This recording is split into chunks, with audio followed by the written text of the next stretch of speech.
Why did the e-commerce entrepreneur break up with their partner? They kept adding things to their cart, but never committed to checkout. Now, that's a relationship with some serious cart abandonment issues, wouldn't you agree? But don't worry, we're not here to discuss love-life woes. We're here to delve into the exciting world of e-commerce. Imagine being the master of your own digital marketplace where the world is your customer. Sounds thrilling, right? Well, it's not just a dream. We're going to guide you on how to start your own e-commerce business. And not just start, but thrive. We'll navigate the bustling online marketplaces of Amazon, Flipkart, and Meesho. But what's a business without funds, right? So, we'll also dive into funding your side hustle. So buckle up, because we're about to turn your shopping cart into a full-fledged store. Now, let's go from adding items to the cart to actually running the store. Ever heard of our friend Joe? No?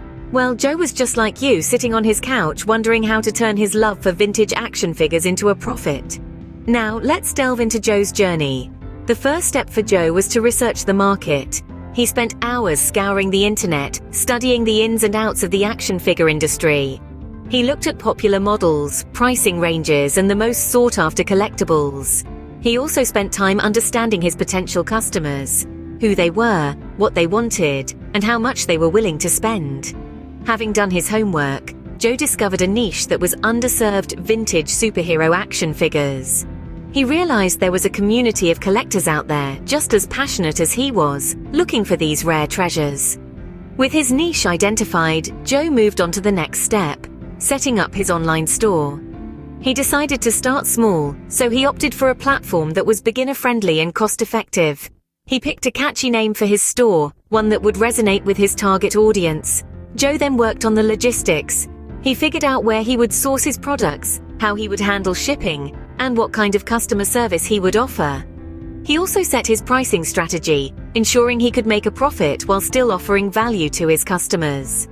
Next, Joe focused on creating a strong online presence. He developed an engaging website with high-quality photos of his products and detailed descriptions.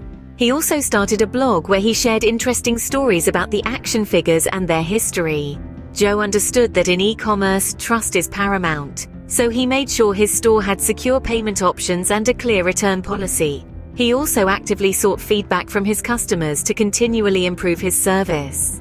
And just like that, Joe went from couch potato to e-commerce entrepreneur. But that's not the end of Joe's journey. Remember Joe? He's back, and his store is up and running. But how does he get his vintage action figures to the masses? Well, he didn't just rely on foot traffic or the occasional passerby. Joe knew that to get his treasures to the right people, he needed to go where they are. He turned to the online marketplaces, Amazon, Flipkart, and Meesho.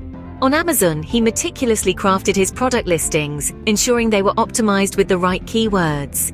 He understood that the secret sauce to visibility on Amazon is a blend of great customer reviews, competitive pricing, and of course, the right keywords.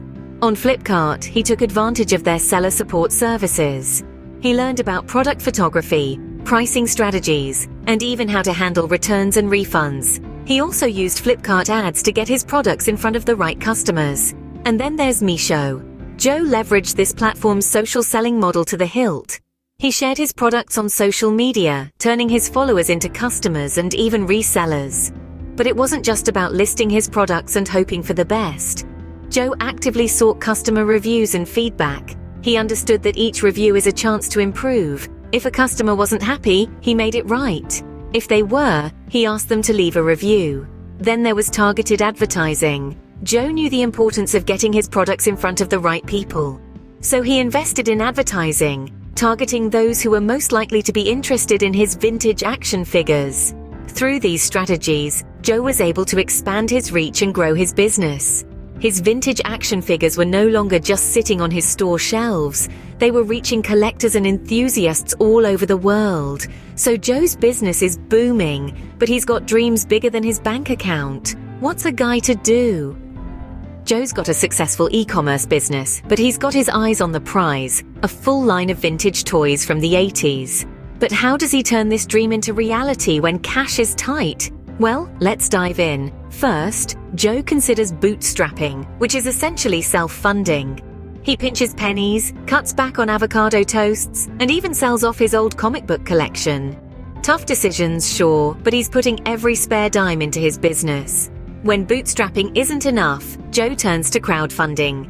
He creates a compelling campaign on a platform like Kickstarter, sharing his vision for a world filled with 80s nostalgia. He's not just asking for money, he's inviting people to be part of his dream. And guess what? People respond. They want in on the action. But sometimes you need more than the goodwill of the internet crowd. That's when Joe considers loans and grants. He researches small business loans and even looks into grants specifically for online retailers. It takes time and a lot of paperwork, but it's another avenue to secure the funds he needs. These are just a few ways Joe funds his side hustle. It's not easy, but with determination, creativity, and a dash of boldness, Joe's able to secure the funding he needs to expand his business. And there you have it, folks. Joe's journey from couch potato to successful e-commerce entrepreneur. Well, we've laughed, we've learned, and hopefully we're all a little closer to becoming the next e-commerce success story. Now, if you enjoyed this journey as much as I did, don't hesitate to smash that like button, drop a comment, and share the video with others who might benefit. And of course, hit subscribe to stay tuned for more content. We've got plenty more to explore, from mastering marketing strategies to tackling taxes. Remember, every e-commerce empire starts with a single product. So are you ready to find yours? Until next time, keep those carts full and those checkouts coming.